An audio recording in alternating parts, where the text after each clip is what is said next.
Quand est-ce que vient le moment où on ne pose plus de questions, où l'on n'interroge plus Dieu? Quand on cesse d'interroger Dieu pour qu'il réponde à nos questions. Quand est-ce que vient ce moment? C'est très difficile. Parce que Dieu pourrait vous donner toutes sortes de preuves, mais ces preuves ne vous convaincront pas forcément. Ce qu'il faut, c'est la foi. C'est la foi qui croit ce que Dieu a fait, ce que Dieu a dit et ce que Dieu va faire. C'est la foi. Il faut la foi. Les preuves peuvent s'accumuler, mais ce n'est pas pour autant que l'on croira. Et il y a beaucoup de gens qui ont vu même des preuves très fortes, très belles dans leur vie, et qui pour autant ne croient pas.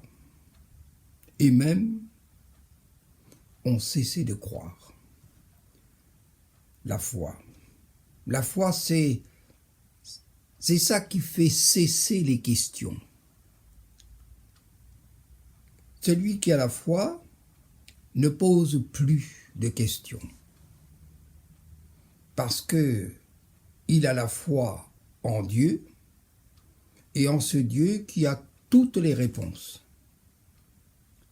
Même celles auxquelles je n'ai pas pensé et toutes les réponses auxquelles je ne tiens pas à avoir de réponse.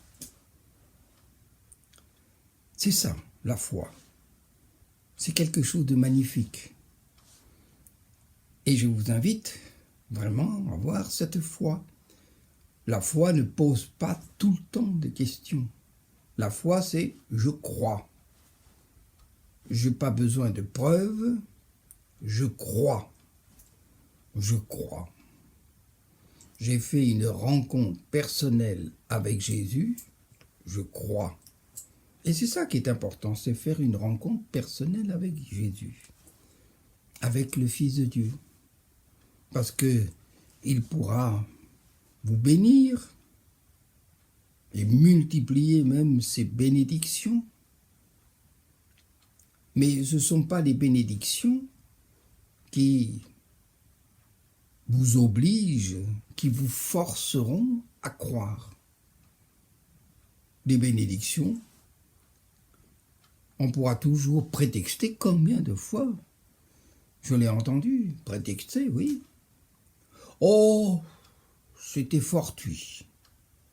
Vous savez, la personne était malade, on a prié pour elle, elle a été guérie. Les docteurs ont constaté que, par exemple, pour le cancer, elle était en rémission. C'est leur parole, leur façon de parler, de comprendre le problème. Moi, je sais que c'est Dieu. Mais non, je crois aussi ce que disent les docteurs. En fait, c'est la médecine. C'est les progrès de la médecine qui m'ont guéri. Alors Dieu peut vous guérir et je suis là et je peux témoigner de quantité de personnes qui ont été guéries par Dieu. Il n'y a rien à dire. Je me souviens du cas d'une personne, eh bien, c'était un couple qui ne pouvait pas avoir d'enfant. Pendant 10 ans, ils ont espéré, mais pas d'enfant. Et un jour, le papa du garçon a dit « Écoute, je vais prier pour toi. Est-ce que tu es d'accord que je prie pour toi? Parce que je crois qu'il y a une malédiction sur notre famille. Alors je vais prier pour que cette malédiction soit brisée, cassée. » Alors, il a prié. Et 9 mois après, il y a eu un beau bébé qui était là. Et puis après, il y a eu encore une petite sœur. D'abord, c'était une fille, puis après, il y a eu une petite sœur. Et aujourd'hui, lorsqu'on pose la question à cet homme, à ce couple, ils disent c'est la médecine. Ils ne croient pas. Mais ça ne veut pas dire qu'ils ne croiront jamais.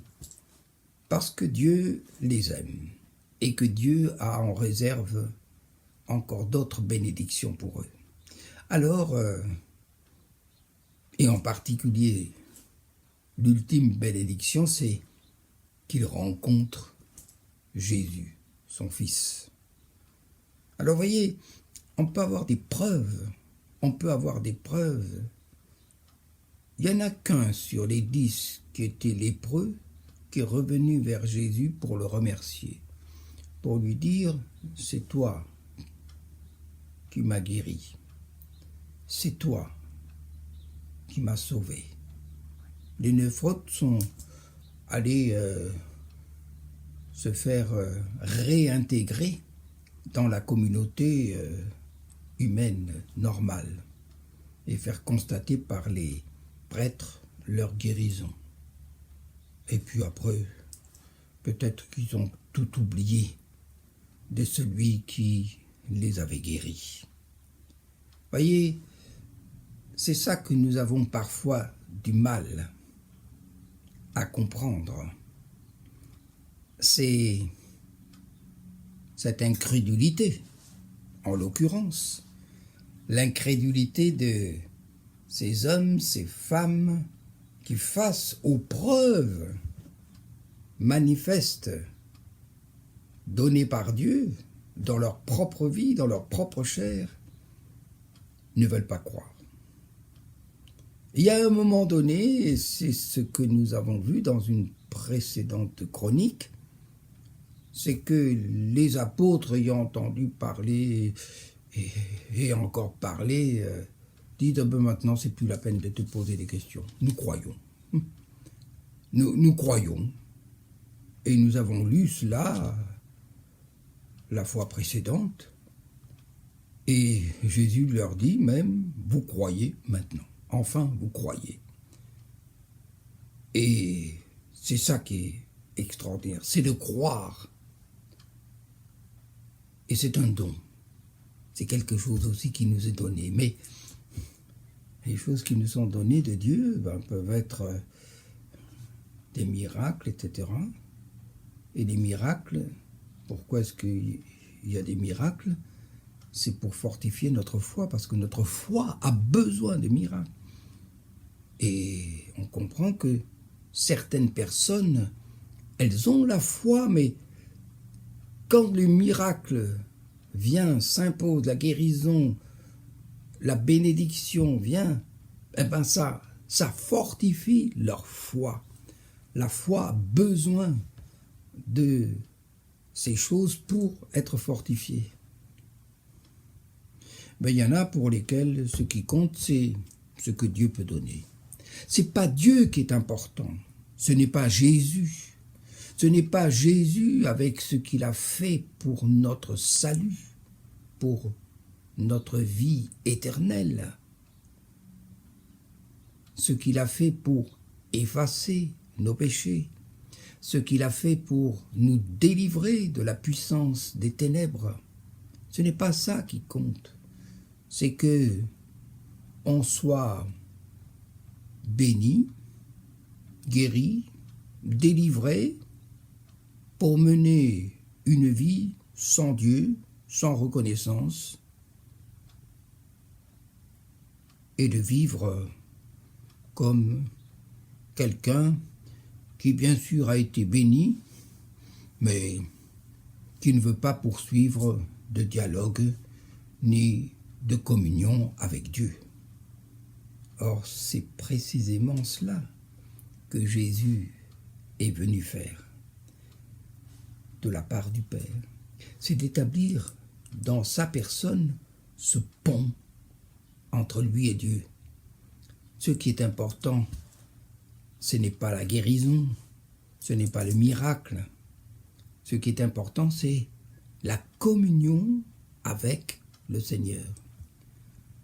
Et même ceux qui ont été témoins de la résurrection de Jésus, parce qu'il y en a qui ont été témoins, des soldats ont été témoins de la résurrection de Jésus, mais ils n'ont pas vécu, ils n'ont pas compris, mais surtout reçu dans la foi la vie de résurrection. Et je pourrais dire aussi la même chose. Il y a des personnes qui cherchent le baptême dans le Saint-Esprit. Le baptême dans le Saint-Esprit, je veux parler en langue, je veux parler en langue. Et qui parlent en langue par la suite, parce qu'ils sont baptisés dans le Saint-Esprit. Mais en eux, ce qui manque, c'est la vie de résurrection. C'est une vie tout à fait différente. C'est une vie qui déclare que cette vie-ci, elle est morte et qu'une vie nouvelle commence. C'est la vie de résurrection. La vie dont Jésus a parlé aux apôtres. Et puis, ils ont reçu le Saint-Esprit, mais pour que la vie de résurrection se manifeste en eux et par eux tous les jours. Et c'est aussi ce que le Seigneur désire, c'est que votre foi intègre pleinement sa volonté. Et vous ne poserez plus de questions puisque c'est vous faites et vous êtes dans sa volonté par son esprit. Alors, les questions sont inutiles. Pourquoi? Parce que c'est le Saint-Esprit qui nous conduit. Que Dieu vous bénisse.